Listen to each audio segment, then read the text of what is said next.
Welcome to Morning Infusion with Dr. V, where we are intentional about connecting you with leaders that have overcome so that you know that the possibilities are endless. It's Dr. V here, where our coaching program teaches nurses to work from their computers anywhere around the world, making money and owning their own time.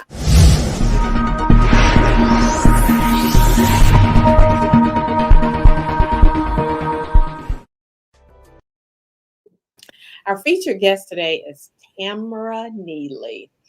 So, Tam Neely is a family and psychiatric nurse practitioner located in Charlotte, North Carolina. She has a specialty niche business, Home Care for the Carolinas, which is a historically underutilized business and minority women small business enterprise. Tamara is the founder of the RISE Project of the Carolinas, a 501c3 that works with individuals with mental health disorders and HIV. Her real estate company, Realty and Investments, is a real estate broker firm in Charlotte, North Carolina, with residential and commercial rental properties with 11 doors. The Nursepreneur CEO Academy Consulting helps individuals or companies wanting to become or open a business and become government ready for contracts and healthcare and or housing programs for veterans, adults, and or children. Currently, Tamara is on a mission to help minority women birth their business in healthcare and or real estate. She has shown over 300 women in business how to get their clear labs or business government ready to apply for government contracts and grants. She's an active member of Delta Sigma Theta Sorority Incorporated since 1992. Tamara's motto is work harder and play harder. I love it. Yes, yeah. Welcome today. Thank you. Thank you.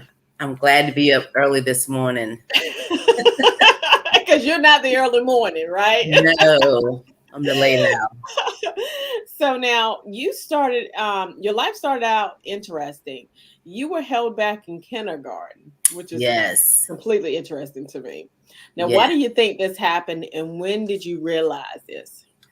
It happened. I'm from a very small rural area in Johnson County called Benson, North Carolina. And my mother said it was because of racism. And I probably didn't find out to maybe third or fourth grade. And from that moment, I think that's the spark that made me really get into my academics at an early age, and knowing that education is something that nobody can take from you.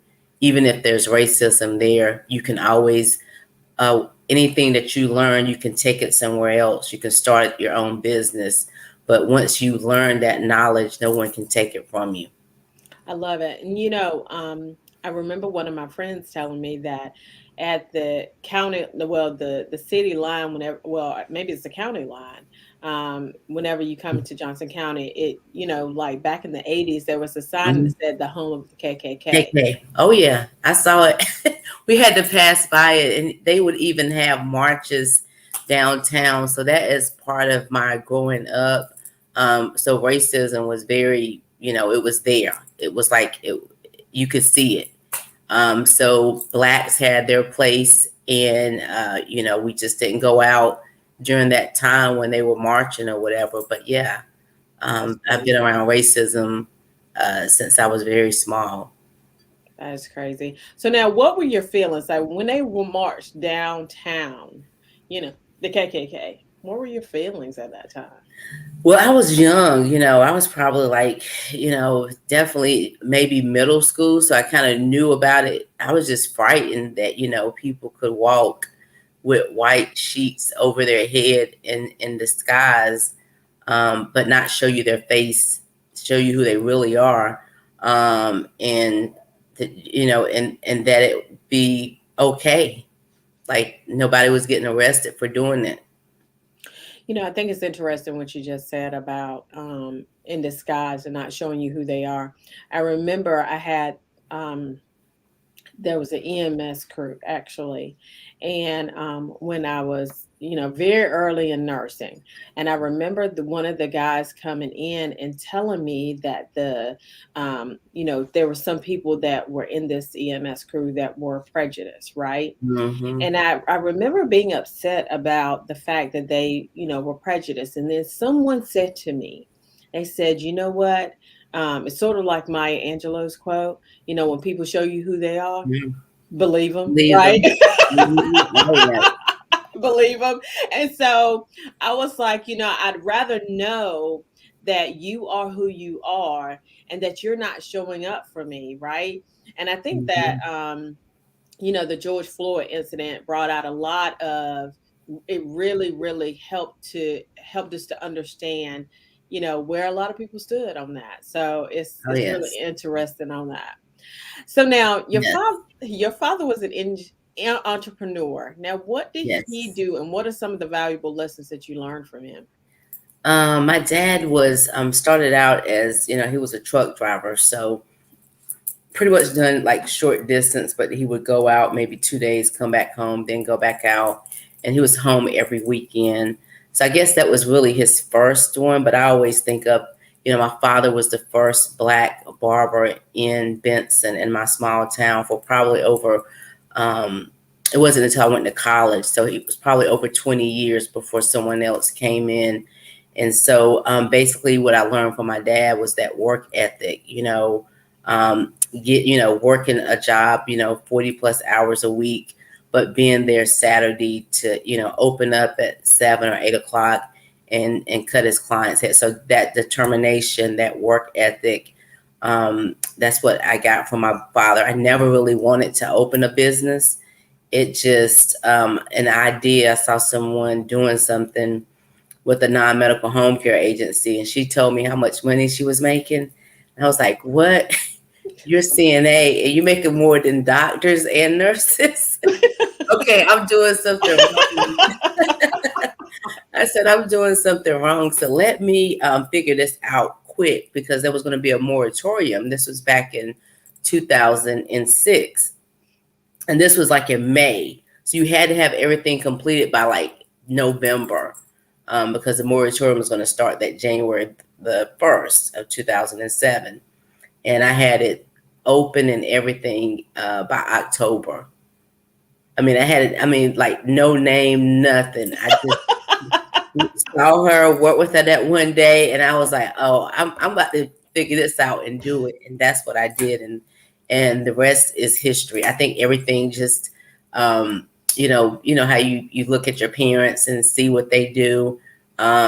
Just that work ethic, researching and doing it, and like even if I do it ugly or I don't know what I'm doing, I'm not afraid of failure or fear. I'm just going to do it. And I guarantee you, once you start doing it, other people will come around and help you out and say, hey, oh, no, you need to do it this way. But if you don't start, you're never going to get, you're never going to get started. If you don't start, you'll never make it. And so I'm really big on that. I know a lot of people reach out to me. They're just afraid. I don't know what to do. And I'm like, just take a step. Mm-hmm. Take a step. Mm-hmm. And before you know it, you'll be like in a place that you never really imagined. And everything that I do is really helping other people. So I think God blessed me with my knowledge so that I could help my people. Because if we don't help each other, then who's going to help us? That's right. So especially with the health disparities. So when they see a provider that looks like them, it's a lot different. I can kind of talk to them in a way that they'll get it versus a counterpart that may not look like them and probably only 20 years old and really have no history of what we're going through or what the struggle could be like. So I really take honor in working with people that look like me. And that's huge. And I don't think that, well, I know that I didn't understand the value of what you just said when I first came into healthcare, because I thought, well, what's the big difference? It doesn't really make a difference. I just want to be taken care of, right? But what I have found in my practice as a nurse in the emergency department is that people, they really look at who you are, and how Mhm. you treat them. And so I remember walking into this one young lady's room, and she had, a whole crew of people taking care of her, and they were Mhm. excellent in taking care of her, but she just didn't trust them. And so it was her Mhm. mentality as it relates to that. And she called me over to the bed, and she said, "Come here." And I went over there. Had it not been for the fact that she was, I mean, had it not been for the fact that I went over there and convinced her to stay, because she was like, I'm going, I'm leaving. I was like, you, Mhm. no, you can't leave. This is not, Yes. I mean, she was having like a massive MI. And so, Mhm. she stayed, and of course she lived because of that. But it Mhm. was, because she was like, okay, I can now trust this person who is now at my bedside taking care of me. So that is Right. huge. That is such a huge thing. Now, you were a med tech initially. Now, Yes. what inspired you to go to nursing school? So really, okay, when I was at Johnson C. Smith, I had a full ride there for academics, and I wanted to be a PA, but I didn't have any. I didn't know that you need to get work experience, direct work experience. So basically, being a CNA or whatever. So I didn't know that, so I didn't get in. And so um, I decided to go do biology, the major, get my master's in biology at A&T. In that first couple weeks, I was like, no, this is not for me. So I moved back to Charlotte and decided to do the med tech program. And that's basically all of the lab work that you can think of, from microbiology to chemistry to blood bank, hematology. I did it all, and worked at CMC, which is like one of the largest hospitals in North Carolina. And I became a generalist, so I pretty much did everything, and really loved it. And then I had just had my daughter in 2000, and I don't know, just something said, why don't you do nursing? And so I researched it, and I started my journey of nursing in 2001 at Atrium, which is CMC. Started my journey there. I love it. I love it. I love it. So now, you went back to school to get your MP, and when you went back, how did life look differently now than what you envisioned it at that time? Because it's a little bit different now. Oh yeah. Basically, from NP, started when I started NP, I had just, like I said, I opened up my business in 2006, and then I started my first NP program in 2012. So I had, pretty much an established business. Business was doing well. And so, you could do the FMP program either online or, go to a school. And I chose to, because I had that flexibility, that freedom. I knew doing online wouldn't be a good fit. So I decided to really just, I had systems and people working for me. And I was able to really back away from operate my business altogether for those 2 years. I had two ladies that I had brought in. They were working for me, and they took care of everything. Only Wow. thing I did was payroll and concentrating on graduating. And I was able to graduate with very high honors from UNCC with my FMP. I love it. I love it. I love Yes. it. Now, you do government contracting. Now, what is the advantage of doing government contracting, and how can someone get into this line of business? Oh yes. I tell people government contracts, it just changed, it flipped my whole world upside down because I didn't know anything about it. And the government buys and needs all types of either products or services. And I really got in it with one of my Delta moms. Was like, come on, let's go to the VA. They're going to come out with this program. It was part of President Obama's 5-year plan or 10-year plan to end homelessness for veterans. And it took about a year, but because I do real estate, I already had a property. had it staged and everything. And I got that contract, and it was just, I tell people it was life changing. With doing government contracts has allowed me to now look out for the legacies of my grandchildren.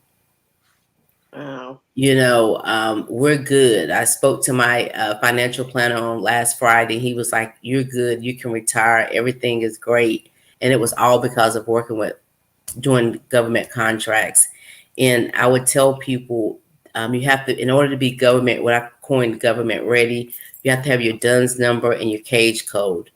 And then on top of that, you want to go after those certifications. If you're a Black female that own your business at least 51%, then you need to be a woman-owned small business, because they have set asides. And set asides are, say, the big dogs, they're getting all of the money, but they'll put a certain percentage of 3 to 5% of that $1 billion industry is set aside for small businesses. And that could be like the women-owned small business. You have service disabled, veteran-owned small business, or veteran-owned small business. You got hubs on. It's so many different certifications. And so the more you have, the greater, but at least have one so that you can apply for those set asides. And so I've been doing government contracts. I've been in business for over 15 years. And of those 15 years, probably 12 years, I've been doing government contracts or grants, either through my nonprofit or through the for-profit. And from that, I've been able to scale my real estate business as well, where I have like 11 doors. So I've really been blessed. And I think when God, gives a blessing to you, you're supposed to share that knowledge with other people. So that then they can go share it with people that they know. That's So right. I don't believe that anybody can take anything from me, because if you do, then I believe that was God's destiny. That was his plan. And it was a lesson in there for me to learn, for Tamara to learn. So I'm really big on helping people, and I get joy, just like from last night, seeing someone win a contract with a school where she's going to be testing 620 people a week for COVID testing. Wow. That is life changing. She reached out to me and was like, wow, something that she never even thought about. She's making a change, and also increasing her bottom line as well. You That's know, right. yes. So she's just like, yeah. So that really, I get joy out of seeing other people win. So now tell me, so I think that first of all, you said something that was very valuable, that things don't happen I mean, to you, they happen for you. So that is very valuable. But tell me, what is a DUNS number and a cage number? So your Cage DUNS, code. yeah, your cage code. So your DUNS numbers is like more like your social security number, kind of, or they'll give you a digit for your business in order to do government contracts. So you have your EIN, which most people say is like your social security number, and then they'll give you a DUNS number and a cage code. Those two numbers are affiliated numbers, and some have letters in the cage code, which is like a 5-digit, number slash alphabet or whatever. And those two numbers are affiliated just with your business. So when the government is getting ready to start working, that's the first thing they ask. You're going to have to tell them the name of your business, your EIN, what's your DUNS number, and your cage code. But most people already they know about your DUNS number, but they don't know about your cage code. And you need both of those in order to be government ready, meaning you have those two numbers. Now you can go out and apply for any government contract. And a site that you would go to go look for those contracts is sam.gov, like Uncle Sam. Now, the cage code, you can go to a cage code and get the No, number? No. you got to register everything at sam.gov. So you do Uh-huh. your registration there. It's everything. They've merged it. It's been years in the making, but they have everything now at one site. So sam.gov. You're going to Mhm. go there and register your business. And then, I have an ebook, and it tells you the 10 steps of what you need to do. wow. If you need more hands-on, then I do a class. But I'm getting ready to ramp up where what I've seen is a lot of people, they get that certification and it's kind of like a degree. It's like, going to nursing school for 2 years, you get that degree, but you don't go get a job. You don't put any applications anywhere to work. Well, you I'm gotta like, have you have to apply in order to win a contract. You have to apply. So, and I know it could be very intimidating. So, I'm getting ready to start up another like group where we kind of meet once or twice a month, where we'll actually all apply for the same contract. So, whoever that contracting officer is going to be like, "What in the world?" Because he's going to get about 20 applications. But that's what we're going to do. We're going to actually do it in real time where you have to actually do it. So that way you learn it. So I'm going to be starting that up next month, teaching people how to apply, and you have to apply for the contract. Now, where do you get your ebook from? So tell the audience where you can get your ebook. You can get it. You can go to my website, Okay. which is www. Either the nursepreneur, which is right here, or you can go to GovReady, GOVT, government, like GOVT, ready, READY.com, either or. And you will see it with the digital products or books. Okay. Okay. Now you have group homes as well. Now, and you got into the group homes because of the government contracting. Is that what the deal was? Yes, yes, but I had already started doing it way before that because I started doing it with HIV case management. So I saw that they had, this Ryan White fund, and I was like, well, how do I get in the game? And they say you have to have a 501c3. And I was like, oh, a nonprofit? And it's like, yeah. So I found one of my members at church. That's what she does. And so she formed my 501c3. And then that very next year, I applied for funding and got awarded with no experience.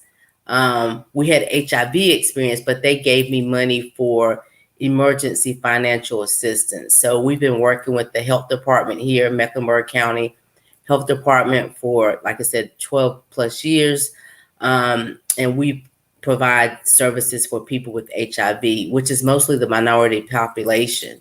So they give me money to work with the ethnic background because we have the most health disparity concerning HIV. And so, So, yeah. what services do you provide for them? We do medical HIV case management and emergency financial assistance. So say if your mortgage or your rent's behind or your utilities, will assist and help pay those bills. And then the county reimburses us for paying their bills and stuff like that. Wow. Wow. Okay. Okay. Mhm. So now, so it's veterans and people with and those with HIV that you service.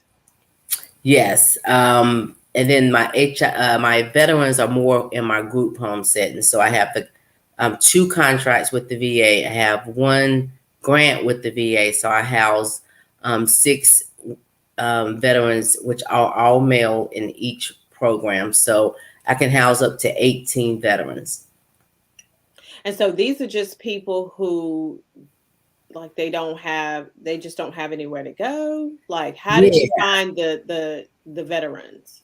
Well, the VA, they do all the work. They just they fax me over their referral form. It's like, hey, here's his packet. I'll review it and say, okay, I need his, where's his vaccination for COVID, his TB, and and I said, okay, everything is great. And then my case manager will get him if he's home, doesn't have transportation. He'll pick them up and we'll bring them into our program. They'll stay anywhere from 4 months to a year. And then my case manager works with them with the VA to help them to get back on their feet to get their own place. And then once they leave, then they'll send me over a packet. So they do screening calls twice a week because they have to have an honorable discharge. And so I don't know that information. So they screen. I don't solicitate. I don't have business cards because the government, I have a contract with the government.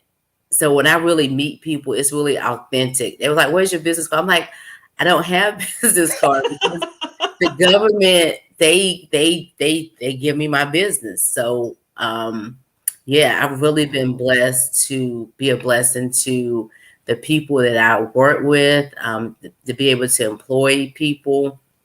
I have a staff of about 20, and I couldn't do what I do without having a team of people to be able to that I can trust and delegate things to. So it really takes a village, and I'm very proud of what God has allowed me to do. But I know I couldn't do it without the people that work for me. My and I tell them that, they always like to say, "Oh, that's the boss, or that's the owner," and I'm like, "No, I'm one of you guys. I'm a team player." So I'm really, really blessed to, and I really love helping new entrepreneurs, figure it out and seeing when that light bulb goes off and they see that money go into their bank account. It's a wonderful feeling. I was able to help this lady get a $4 million housing contract in Houston about 3 years ago. She didn't know me from anything. She just searched me out on from Facebook, not even Facebook, but on the FBO.gov back then. You could see a list of the people that was interested in a certain contract. And she said she called everybody on the list, and I was the only one who responded back. And I Wow. said, if she reached out to me, don't know me, I'm gonna work with her and see. And she flew me out there. My husband said I trust people too much. And he was like, "What if she kill you?" I'm like, "Well, I got out. She needs my information, so she's not gonna kill me right now. Maybe later, but not right now." And she's a great friend today. So yeah, definitely was able to see how God was able to bless her and her business. It's just amazing. I love it. So now, what can the audience find you? I'm trying to get better with that. I do have a group. It's called the Nursepreneur Business Community. I'm really trying to get more active. So I'm getting, delegating and getting some people to help me because I can't do everything. I'm in school as well for my DNP. So just trying to get um, to get the information out there better to more people. I think a lot of people know that I know what I'm talking about. The delivery, I'm not, like I said, I'm not a social media expert, but one thing I'm about action. I'm about doing stuff so people can see that. And then, of course, the reviews and the testimonials of the people that go through my group, it speaks for itself. So I'm trying to get more active into my own group, which is the Nursepreneur, the business community, so that I can start really pouring into people, giving them valuable information, and like doing challenges where they can go out and look for grants or contracts and actually apply. I love it. Well, thank you, thank you, thank you for showing up this morning. Your story is so super inspiring for sure. I mean, you go from, you know, getting held back in kindergarten to all. I mean, look at all the letters behind your name, and about to get your DNP and can Mhm. retire, but you are not. So, I mean, that is something to be said. Amazing. That's such an amazing story. So, thank you for coming on and showing that. So we will be starting another cohort of VP Nursing Business Academy in October. It is a 6-month comprehensive program that leads nurses and coaches working from their computers anywhere around the world, making money and on their own time. If this interests you, we can jump on a call so that you're able to gain clarity on how to create multiple streams of income. You can sign up at V as in Victor, P as in Paul, nursing.com. As such, you like and share this podcast. And know that Morning Infusion with Dr. V is where we are intentional about connecting you with leaders such as Tamara that have overcome so that you know that the possibilities are endless. You guys have a phenomenal rest of your day.